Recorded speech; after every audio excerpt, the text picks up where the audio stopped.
Hi, my name is Nick Berkner. I am the drummer and other vocalist of Cassandra's Curse. You know, that's a good question, because it is both challenging and rewarding at the same time. So what I really like about it is probably the challenging aspect of it. It is the most complex thing I've ever done in music, other than writing vocal lines.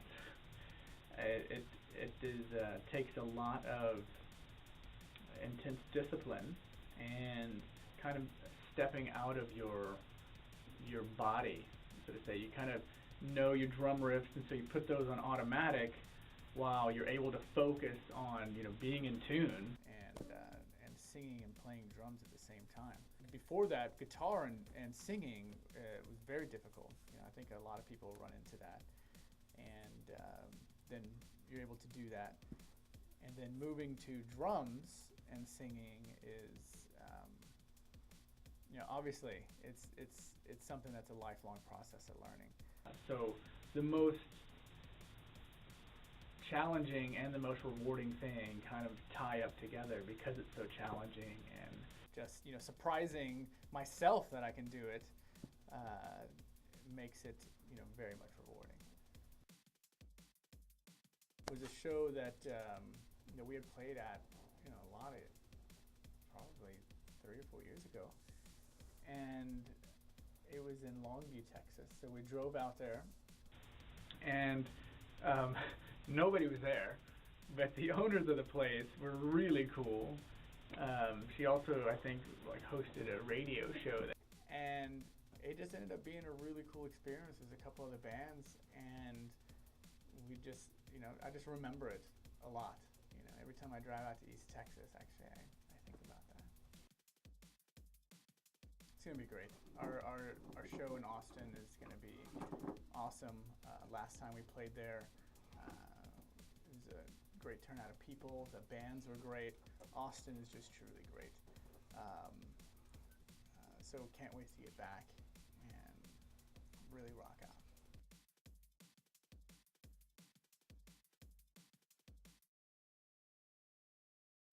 out. My name is Charan Spider Fingers. Well, the Spider Fingers came from a nickname the bandmates gave me. Because they said my fingers move like a spider on the fretboard. Not that it's any faster. I sing, I write some of the songs, and I play guitar. We play what we call progressive rock or progressive metal. Kind of going for the Dream Theater, Spock's Beard, Opeth type of sound. Of course, we've got a long way to go before we can reach Dream Theater or Opeth's brilliance. One of these days, you will hear us play a song that will blow your minds.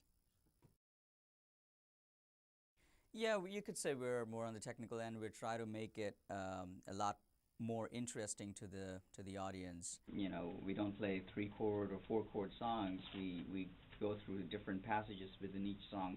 That's why our songs are so damn long. Mostly right now, people are getting exposed from the web, you know, like everything else apparently. But we are looking to get on the radio by editing some of our songs to shorter versions of it. One of these days, you will hear a song from Cassandra's Curse on the radio. Bet on it. We've played mostly now in the Dallas-Fort Worth area, and we've branched out and played in way out in Longview, East Texas, and we played in Austin. We're looking to branch out a little more, you know, get to the you know, San Antonio area, maybe even Corpus Christi, and play down in Houston.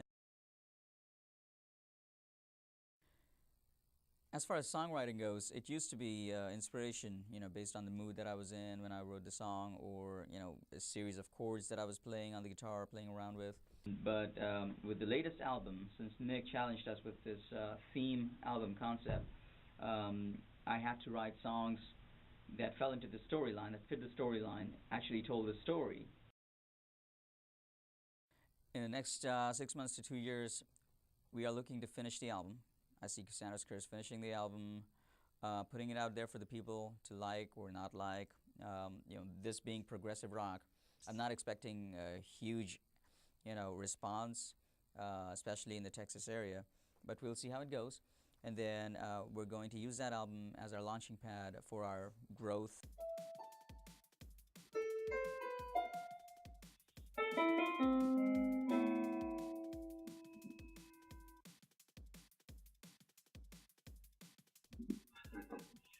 Learning a lot of parts. Each song is 2 hours long, and there's what I have to learn.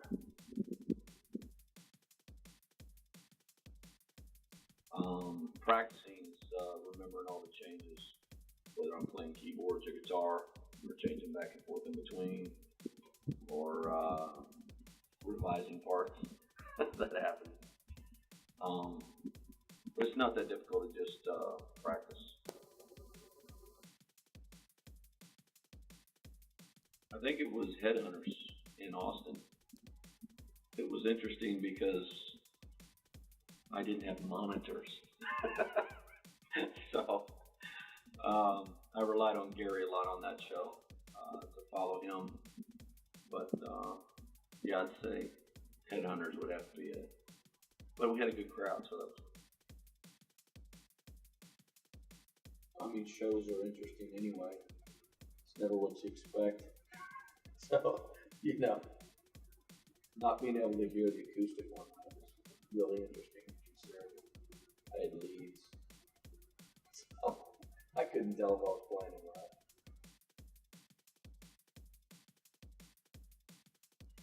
Basically, it's just a little bit different. I mean, on the acoustic, you've got to work a little bit harder, and a lot of the parts I'm doing are leads or counter rhythms that would actually be done on electric. So technique-wise, it's just you got to work a little bit harder at it. Have a good time. Get to play Austin again. This would only be the second time I played Austin. So Austinites, come out and see us.